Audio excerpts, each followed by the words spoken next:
Hi everybody, I'm Jeff Riddles, the producer of Franchise Hockey Manager 2. We're just about to release the newest update for the game, so I thought I'd try something a little bit different with this one.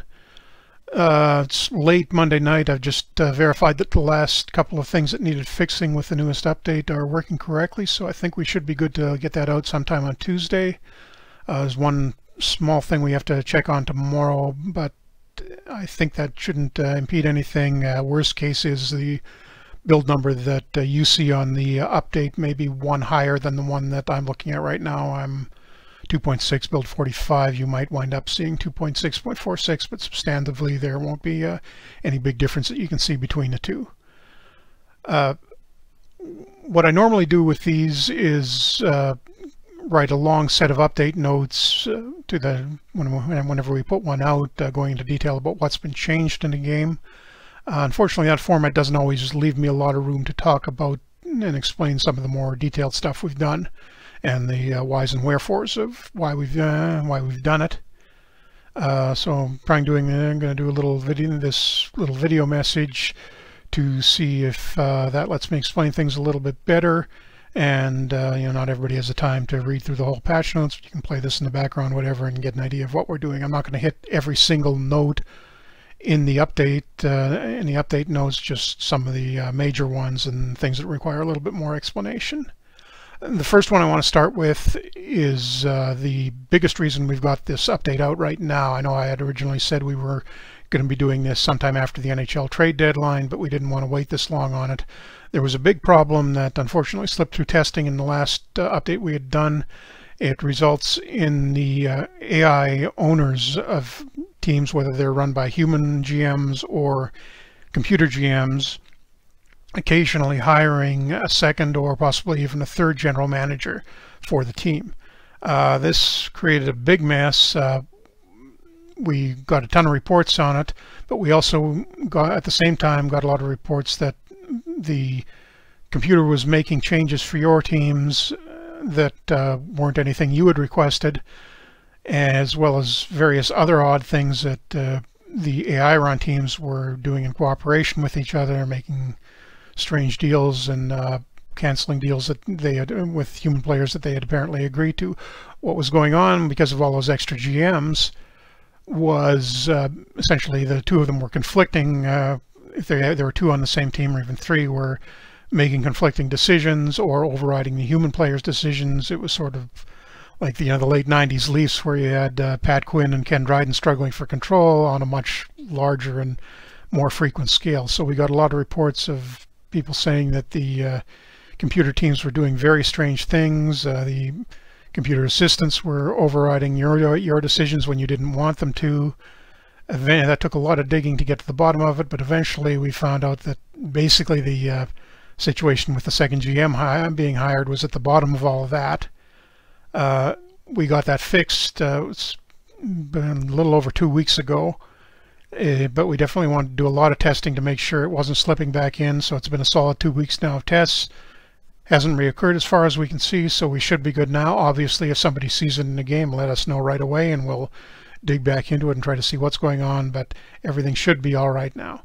Sorry about that. Shouldn't have made it through the testing. Sometimes something like that does sneak through. It's embarrassing for us, and hopefully it won't happen again.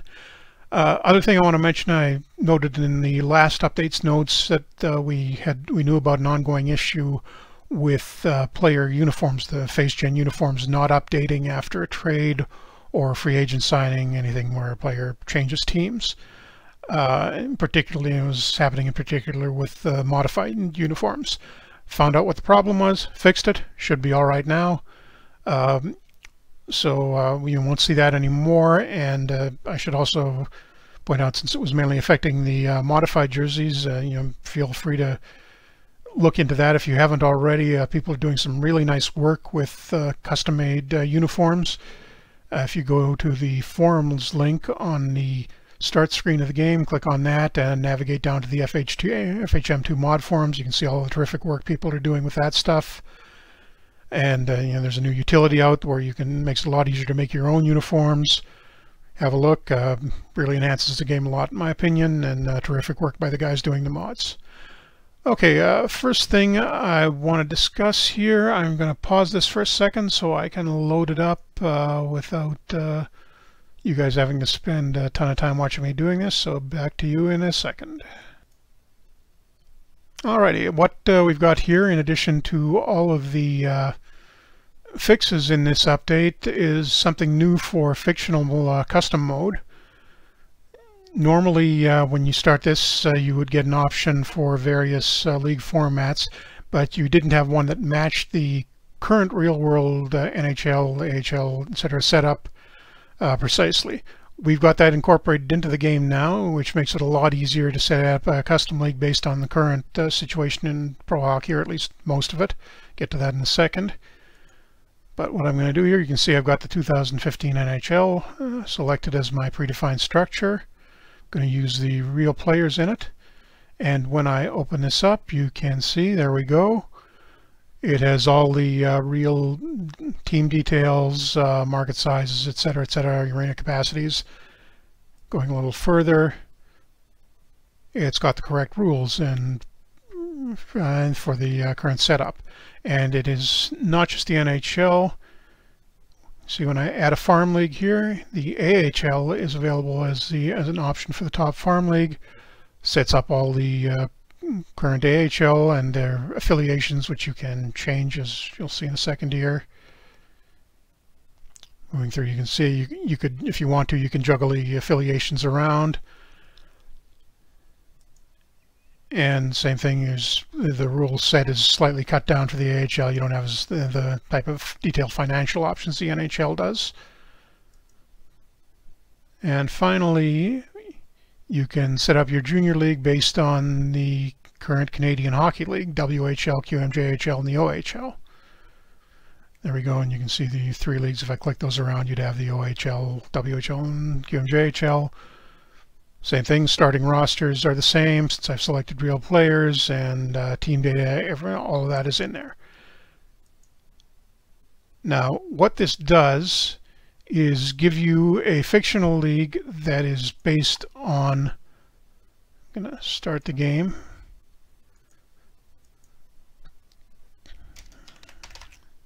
When I remember not to duplicate the game name. And letting that set up here, and that will give you a custom league based in the current top level North American leagues. Now, I've got to put in a big warning here.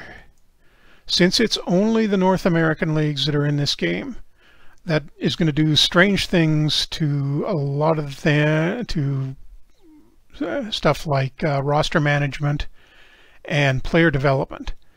Because the whole, the system you get in the modern game, where it has every single team or higher level team in the world effectively, and all the different leagues, development, transactions is all very intertwined, and you cut a section out of that, it's going to start acting a little weird. So you're not going to be getting players developing in Europe anymore. You're not going to have European teams competing for, prospects with the junior leagues, or the occasional KHL team signing a player away from the NHL. All that is gone, and there are repercussions all through the game with that. So it's never going to be as accurate as starting using the new game option over here, which gives you the full-blown modern league. But if you want a quick playing league with sort of the essential kernels of the NHL and AHL, and you're not too concerned about the rest of the world, this will give you a much faster playing option. But if you've ever wondered why the new game tends to play a little slower than, say, out of the park baseball, for example, getting through a whole season takes us a little longer than they do, that's because there's all of this stuff going on in the background, because hockey is structured a little different than baseball. The leagues are a lot more interdependent of each other. And when you start cutting them out, you start losing all of that. Game speeds up. Game isn't anywhere near as realistic. And just to cut off the obvious question, no, we're going to not start introducing European leagues into fictional mode the way they operate in the new game, because that's what the whole modern game is for. If you want that, you can play the modern game. Assuming if we start adding that stuff into the fictional game, that's just going to eventually point back to playing like the modern game, so it would be a little bit pointless. Anyhow, moving along here, I want to show you one other thing in this mode. Taking over the Canucks here, just to give you an idea of how this works and setting up the game. There was a big issue that I just realized the other day. I want to thank one of the forum users, Andy1W5A, for pointing this out to me, because besides pointing out the initial problem, this also led me to realize that there were it was causing a bunch of other issues in the fictional mode. Okay, here we go into the game. What the problem was, when I go into the initial draft, you can see if you've done this before. I will advance this up until when it's my pick. And normally when you draft a player, if I want to take Carey Price, I pick him and it automatically gives me what his current salary is. We couldn't work negotiations into the draft. In this mode, it would have been a little too complicated for various reasons, so you're just automatically assigned what his current contract is. Problem was, it was basing that even for younger players. See Jack Eichel here. If the way it used to work is, if I were to select Eichel, he would be asking for a contract based on his actual market value.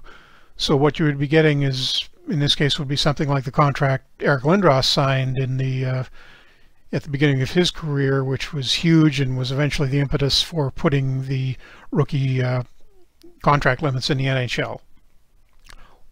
Problem was, we didn't have those in the draft prior to now.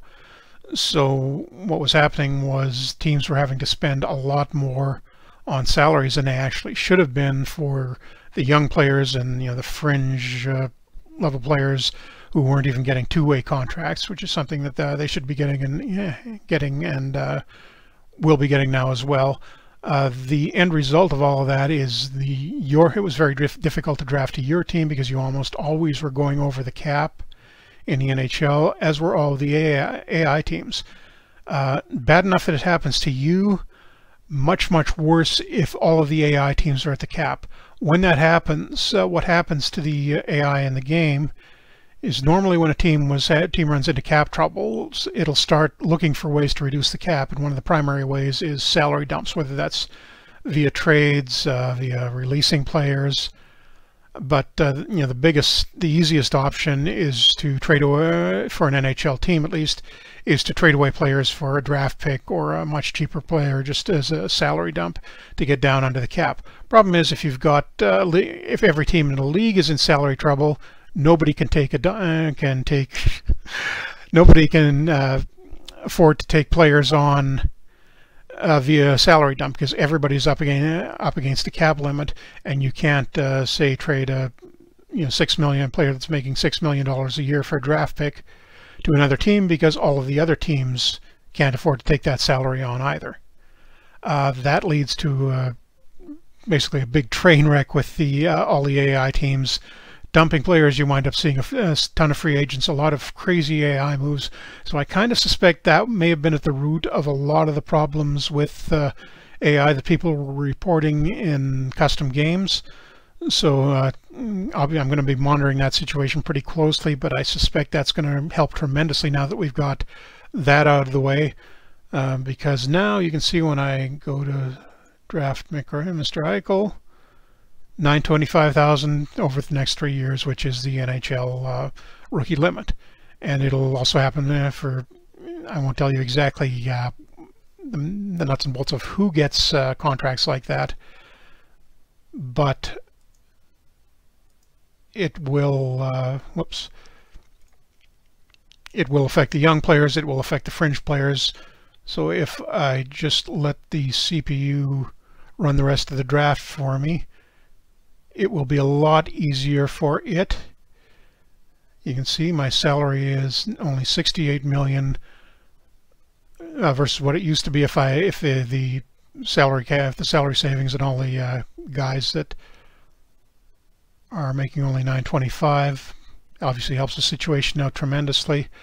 everybody that would have been making 3-4 million, a lot of those guys are making the minimum now, and it's a lot easier for everybody to fit under the cap. If I go up to, say, Anaheim, watch as I flip through these: 68, 67, 68, 68, 68, etc., etc., all 64, all the way through here. Everybody's got a nice, comfortable 10, 15 million on their 23-man roster, 22, 23-man roster.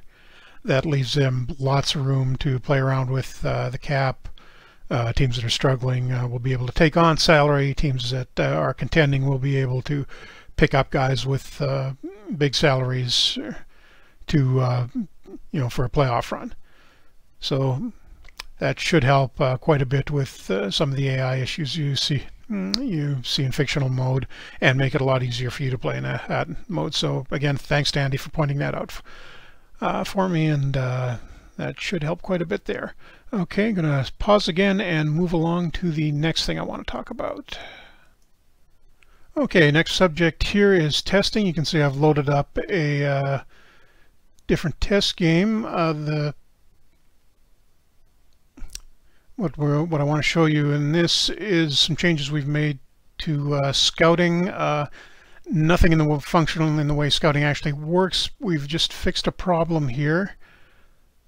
Well, you can see that when you went to assign a scout, I should point out first of all that he's got a region assigned. In this case, it's Northern Europe for Inga Hammerstrom. And when you pull that up, you can see when you pull these scouting targets up, for example, leagues, what it should be doing, and what it does now, is highlighting every league that this player is considered to have as a home region for scouting in.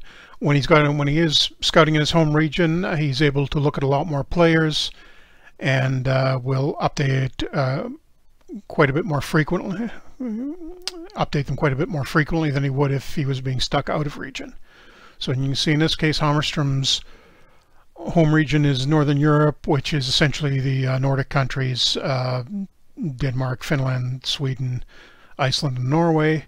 And now you can see that all of these leagues in those areas are highlighted in green.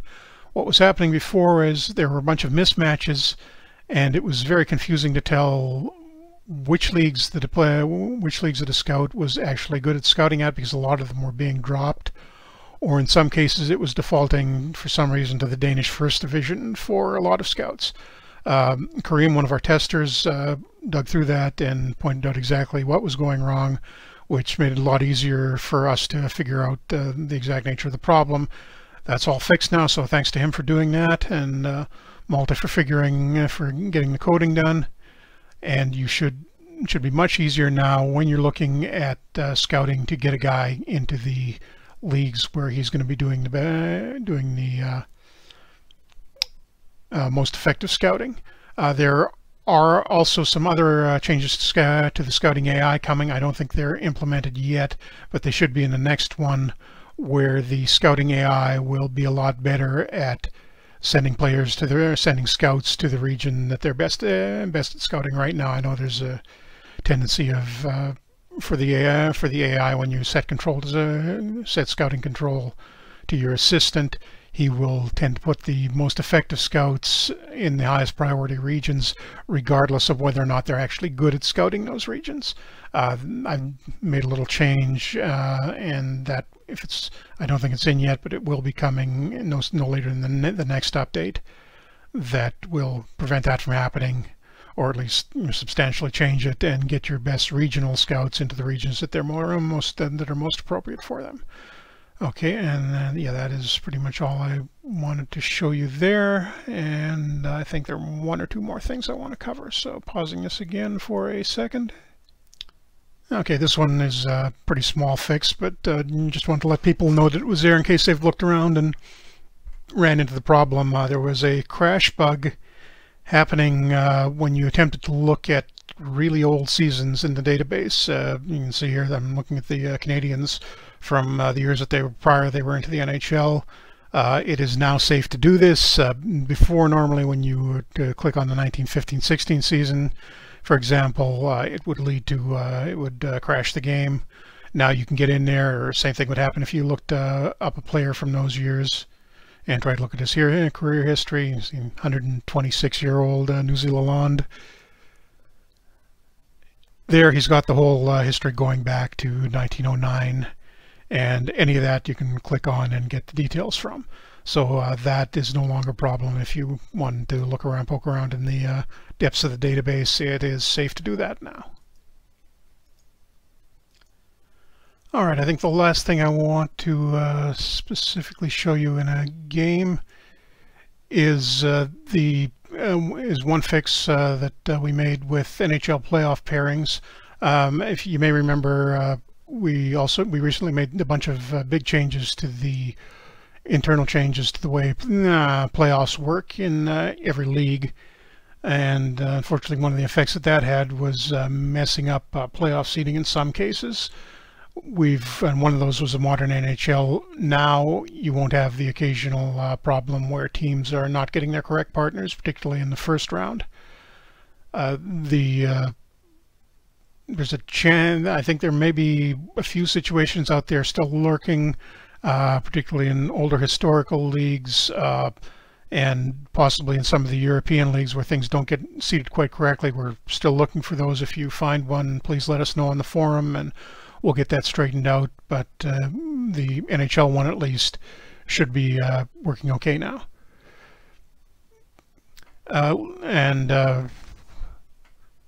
Just going to let this finish itself while I talk to you. And a few other things. Obviously, there's a much longer list of fixes that I've reported than I've had time to go through here. You can see the list posted on the forum or on Steam in the update announcement. So if you want to have a look and see if everything's been fixed, or if there's a particular bug you were worried about, wondering if it's okay now, you can have a look in there. One thing that I do want to mention is, obviously there's always a lot of questions about the way things like transactions and roster AI are working, particularly for the computer-run teams. We're definitely doing some work in that area. Among other things, I think we've got a way now to kill the problem where AI teams would acquire a player whether it's via trade or draft, free agent signing, and then quickly move them out again. I think I've got a way to shut that down. The problem is we don't have enough time to test it out properly and get this update out at the same time. We wanted to get this update out now to fix the second GM problem as quickly as possible. So most of the AI level fixes for roster management are not going to be coming out until the final patch, which will be in March. So you should see some improvements there, just not quite right away, although I think the issue that I mentioned earlier, and it will help in fictional games and possibly historical as well.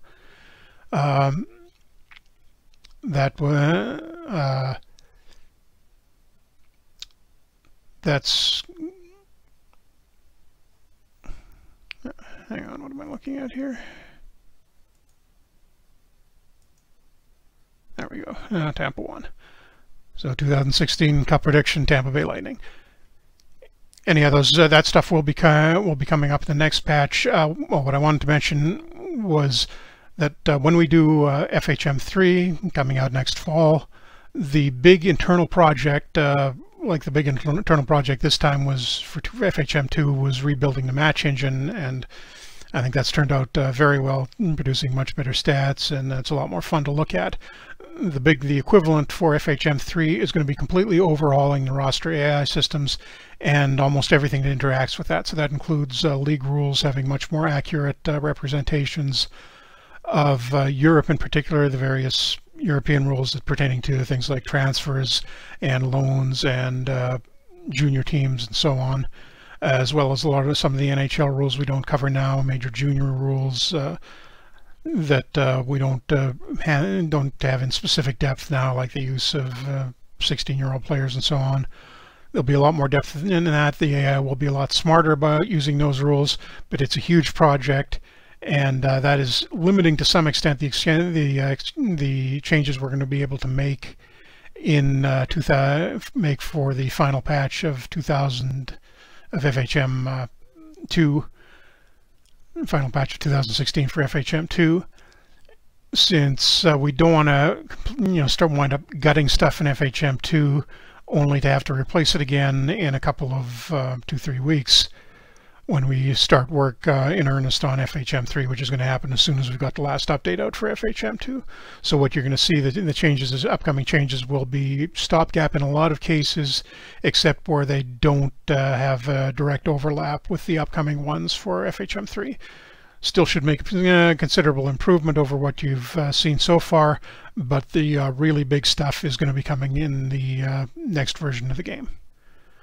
There was one more thing that I wanted to cover here, I think. Oh, that's not in the patch notes. I just want to mention that if you haven't seen so far, that every Wednesday night, 7 Pacific, 10 Eastern, Adam, our community manager, and I are doing ongoing stream on Twitch TV. Adam will be posting the links up for that in the forum and various other places. What we're doing is alternating back and forth. 1 week I'm running a game. We've got a historical game with the 1979 Winnipeg Jets going, and I'm covering some of the more basic concepts in the game, going through it fairly slowly. We've done things like scouting and roster management and trading and so on, and we'll be going through that. And it's a little easier to cover the basics in Historical League, since it doesn't have quite the amount of depth that the modern game does. But in alternating weeks, we're also going to be running a modern game. Adam will be running that with the modern version of the Jets. As you may be able to tell, he's from Winnipeg, and with me providing a little help in the background whenever he's got a question or something. I'll be advising him on how to handle some of the more complex tasks in the full-blown version of the game, where there's a lot more to deal with than there is in the fictional and historical games. So please have a look at that if you haven't already. We're also archiving the games on YouTube, which is where I think this video is going to wind up. So thank you for bearing with me. I hope you enjoy the new update for the game. We've got one more of these coming, and and one last thing I wanted to mention, just let you know where the database is for this version of the game. If you're playing the current version of the database, it's as of Sunday, so the trade to Leafs with San Jose made late Sunday night is not in there yet, nor is the Canucks one that they made today, because apparently it's a good idea to trade your former first-round pick for the second-best Granlund brother. Not that I'm bitter or anything. Thanks, Jim Benning. Okay, everybody, I am out of here, and have fun with the update. I will see you on Wednesday night if you're going to tune into the Twitch broadcast.